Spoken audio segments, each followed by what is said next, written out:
à tous, c'est Kéliane, j'espère que vous allez bien. Nous nous retrouvons pour le deuxième jour de jeûne. J'espère que votre jeûne se passe bien à notre session Midi des Ouins. Que Dieu vous bénisse. Hey famille de Cancy, famille de Paris-Est, écoutez, je suis juste dans la joie de vous avoir encore en ce deuxième jour de jeûne. J'espère que vous êtes bien réveillés depuis 6 heures, que vous êtes en prière. J'espère que vous n'avez pas trop faim. Est-ce qu'on peut acclamer le Seigneur pour accueillir nos frères et nos sœurs qui sont encore là ce matin? Et on veut rendre grâce à Dieu pour vos vies, tous les vaillants et les vaillants, les glorieux et les glorieuses, les citoyens qui se lèvent pour chercher le Seigneur. On est encore là à notre temps de midi, le midi des Ouins, et nous voulons encore avoir des informations, de la connaissance, tout savoir sur l'onction. Et j'ai encore un formidable invité aujourd'hui. Ce n'est autre que le pasteur assistant Abraham qui est parmi nous. Bonjour homme de Dieu. Alors, comment tu vas? Très bien homme de Dieu, merci. Merci pour l'invitation et l'occasion de partager avec mes frères et sœurs. Alors je l'ai demandé hier, encore à notre invité d'hier, et on a introduit en posant des bases. Alors, est-ce que tu peux nous dire, toi, ta définition à toi, quand on parle de l'onction, qu'est-ce que ça t'évoque? Qu'est-ce que tu penses? Qu'est-ce que l'onction t'évoque? On t'écoute. Tout d'abord, mon frère pasteur Israël l'a très très bien introduit. Alors moi, quand on me parle de l'onction, ce à quoi je pense, c'est des habilités qu'on reçoit de Dieu pour atteindre les objectifs de Dieu. Ouh! Répète un peu, répète encore. Des habilités. Des compétences, des habilités. Yes, qu'on reçoit de Dieu. Qu'on reçoit de Dieu. Pour atteindre les objectifs, mais les objectifs de Dieu. Ok, ça commençait déjà fort. Ça commençait déjà fort parce que je souligne que l'onction, c'est pas pour toi. Yes. Ok, l'onction, c'est les habilités de Dieu. Yes. Pour atteindre les objectifs de Dieu. Est-ce que tu peux... Oui, il faut préciser ça parce que lorsque le texte d'Ésaïe parle du Christ qui est le oint, on dit que l'onction du Seigneur descend sur lui, mais pour. Déjà, l'onction a une mission, mais l'onction n'est pas descendue sur Jésus pour que il puisse se glorifier lui-même. Non, l'onction est venue pour qu'il répare les cœurs qui sont brisés. Pour qu'il guérisse les malades. Alors, il faut comprendre quelque chose. L'onction, alors j'aimerais aussi aller dans un autre sens. L'onction sont les compétences de Dieu pour atteindre les objectifs de Dieu. Mais celui qui reçoit l'onction doit comprendre quelque chose. L'onction inclut aussi la mort en soi-même. Ça, tu m'emmènes là où je vais aller. Vas-y. Oui, parce que beaucoup de personnes demandent l'onction, beaucoup de personnes désirent l'onction, sont prêts à passer des temps pour recevoir l'onction, les capacités de Dieu, mais en vérité, ils ne sont pas morts. Ok. Mort comment? Parce qu'on ne peut pas mourir physiquement. Alors, comme on a dit, les objectifs de Dieu doivent être atteints parce que Dieu a un calendrier. Donc quand tu reçois l'onction, Dieu doit s'assurer que tu vas répondre à ses besoins à lui et pas aux tiens. Donc on parle de mourir à ses buts. Exactement. Mourir à ses ambitions. Exactement. Mourir à ses projets. C'est totalement ça, pasteur. Acquérir cette onction et pouvoir atteindre les buts qu'une autre personne a fixés. En fait. Oui, moi j'aime beaucoup le texte de Gethsémani et en plus, pour la petite histoire, c'est toi qui m'as ouvert cette réflexion parce que quand à Gethsémani, Jésus va, quand Jésus va à Gethsémani, on voit que Jésus est triste jusqu'à la mort. Jésus n'est pas mort une fois, il est mort 3 fois. Alors il est mort depuis la fondation du monde selon l'apôtre Pierre. Il est mort à la croix, comme l'histoire de la Passion nous l'indique, mais il est mort aussi à Gethsémani parce qu'il avait cette volonté de rester. Mais il a dit non pas ma volonté mais la tienne, Père.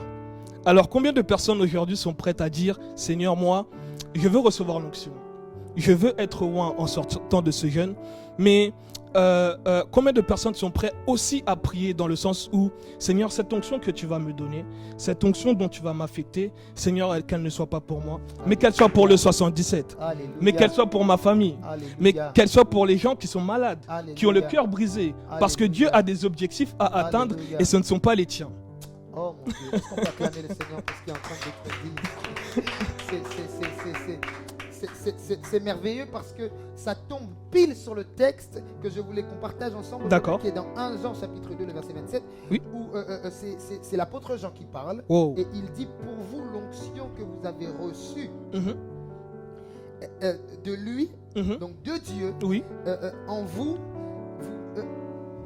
vous n'avez pas besoin qu'on vous enseigne. Non. Mais comme son onction vous enseigne, oui. toute chose et qu'elle est véritable et qu'elle n'est point un mensonge, demeurez en lui selon les enseignements que vous avez donnés. Et j'aimerais dire à quelqu'un cet après-midi, et on va continuer sur cette lancée, que tu as besoin que Dieu t'enseigne pourquoi tu as reçu cette onction. Yes, c'est Tu fort, as pasteur. besoin que Dieu t'enseigne par rapport au but pour lesquels il t'a donné cette onction. Parfois, le problème, c'est qu'on a l'onction, mais on n'a pas les instructions. Oh, Alors, on commence à utiliser cette onction comme on veut. C'est comme c'est acheter fort. un appareil photo sans lire la notice. On peut utiliser l'appareil photo comme on le veut, mais Oui. pas comme celui qui l'a créé. Oh mon Dieu. C'est fort. Pas atteindre les buts de celui qui l'a créé. Oui. Et on a besoin que l'onction du Saint-Esprit, non seulement elle agit avec nous, mais qu'elle nous enseigne toutes choses. Est-ce que tu peux Yes. surenchérir? Oui, oui, oui, oui. sur- C'est un texte qui est merveilleux, pasteur, et ton introduction est merveilleuse. Pourquoi? Parce que ici, on parle d'enseignement. Enseignement, c'est apprendre, c'est comprendre. Ok. Enseignement, c'est ce qui nous fonde. Nous sommes ancrés, nous sommes basés sur l'enseignement des apôtres et des prophètes. C'est ainsi que l'évangile nous est arrivé. Mais beaucoup de personnes veulent utiliser l'onction sans avoir reçu des enseignements qui accompagnent cette onction. Ok. Sans avoir reçu des instructions qui accompagnent. Exactement. Ok. Des instructions. Parce que l'onction, comme je le disais, n'est pas pour nous, elle est pour les autres. Ouh. Alors il faut comprendre. Ça tu gardes, ça tu écris ça dans ton cahier au bic rouge. Tu dois sortir de ce jeûne en comprenant l'onction, c'est pas pour moi. Est-ce qu'on peut dire ensemble l'onction, c'est pas pour moi? Yes, l'onction, c'est pas pour L'onction, moi. c'est pas pour moi, c'est pour Jamais. les autres. Jamais. J'aimerais qu'on puisse clôturer parce que je sens la gloire et le pasteur va prier avec nous. Yes. Mais j'aimerais clôturer en disant ceci. On ne peut pas manifester l'onction sans l'amour. Oui. Parce que si on doit mourir à nous-mêmes, c'est qu'on est capable d'aimer le peuple que Dieu nous envoie pour manifester Yes. cette onction. Et beaucoup de personnes n'arrivent pas à être efficaces dans les dons, dans l'onction que Dieu leur a donnée parce qu'ils n'aiment pas les autres. Est-ce que tu peux dire à ton voisin, tu dois aimer, tu dois aimer? Tu dois aimer, tu dois aimer. Alors la prière que nous allons faire avec le pasteur, je vais le laisser prier, mais nous allons demander au Seigneur, enseigne-nous à aimer pour manifester Yes. l'onction. Est-ce Yes. qu'on peut prier le Seigneur ensemble? Oui, oui. Alors nous allons faire ce point de prière. Tu vas Merci, dire Seigneur. comme Jésus à Gethsemane, non pas ma volonté, mais pas ma ta volonté à toi, Père. Merci, Donne-moi Seigneur. l'amour, Seigneur, pour pouvoir manifester ce que tu veux que je manifeste. Donne-moi, Seigneur, oh Dieu, assez d'amour pour aller là où les autres ne veulent pas aller. Pour aller, Seigneur, là où, Seigneur, tu m'enverras. Seigneur, non pas ma volonté, mais la tienne. Lorsque, Seigneur, oh Dieu, on me demandera, Seigneur, oh Dieu, de prier pour un malade, laisse que ça ne soit pas moi, mais que ça soit ton amour qui me pousse à le faire. Lorsqu'on me demandera d'aller aider telle soeur, tel frère, laisse que ça ne soit pas moi, mais ton amour. Bien-aimé, j'aimerais que tu pries dans ce sens.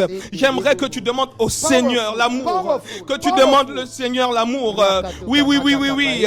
Si je prophétise sans l'amour, disait l'apôtre Paul, je ne suis rien. Si je fais des miracles sans l'amour, je ne suis rien. Mais laisse-moi te dire que le sommet, que le paroxysme de la puissance de Dieu, de l'onction de Dieu, c'est l'amour. Et j'aimerais que cet amour coule dans ton cœur aujourd'hui par l'Esprit du Seigneur. Fais couler ton amour. Seigneur, que ton amour prenne toute ma vie, prenne tout mon cœur. Laisse que je puisse t'aimer, Seigneur. Laisse que je puisse t'aimer encore et que je puisse aimer les autres comme toi tu m'as aimé, Seigneur. En ton nom, nous avons prié. Amen. Amen. Est-ce qu'on peut acclamer le Merci, Seigneur? Seigneur. Alléluia. Powerful, puissant. L'exercice que nous te donnons durant cette journée, cet après-midi, manifeste l'amour autour de toi. Parce que tu n'es pas seulement loin pour faire tomber les autres, mais tu es loin aussi pour les rendre heureux. Tu es loin pour leur donner la paix et la joie. Manifeste l'amour autour de ceux qui sont autour de toi. On était dans le midi des rois. Et on a passé un bon moment encore. On se voit demain pour notre 3e jour. Et j'espère que tu n'as pas trop faim, mais ça va aller. Que Dieu te bénisse. Allez, peace.